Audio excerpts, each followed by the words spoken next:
ঢাকার chief metropolitan magistrate আদালত ও বিভিন্ন থানায় গত শনি, সোম ও মঙ্গলবার সাবেক প্রধানমন্ত্রী শেখ হাসিনার বিরুদ্ধে আরও ৭টি মামলা হয়েছে। এ নিয়ে তার বিরুদ্ধে মামলার সংখ্যা দাঁড়িয়েছে ২০৪। এর মধ্যে হত্যা মামলার সংখ্যা ১৭৯।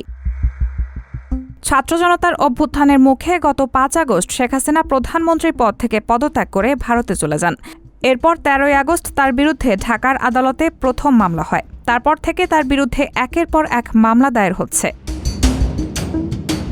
মামলাগুলোতে অভিযোগ আনা হয়েছে গত ১৫ জুলাই থেকে ৫ আগস্ট পর্যন্ত বৈষম্য বিরোধী ছাত্র আন্দোলন ও ছাত্র জনতার অভ্যুত্থানে আওয়ামী লীগ ও এর সহযোগী সংগঠনের নেতাকর্মী ও আইনশৃঙ্খলা রক্ষাকারী বাহিনীর সদস্যরা গুলি ছোড়েন। এতে অনেক আন্দোলনকারী গুলিবিদ্ধ হয়ে নিহত হন, আহত হন অনেকেই।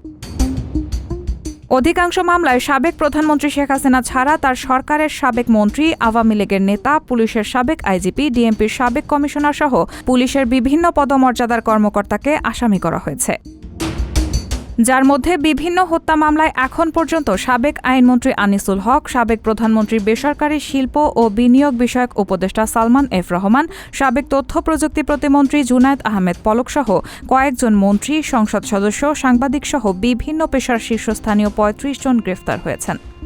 এরপর থেকে আওয়ামী লীগ সরকারের আমলে খুন, গুম ও গণহত্যা নিয়ে একের পর এক অভিযোগ উঠতে থাকে, যা এখনও চলমান। রাহানা মুন, সবার কথা।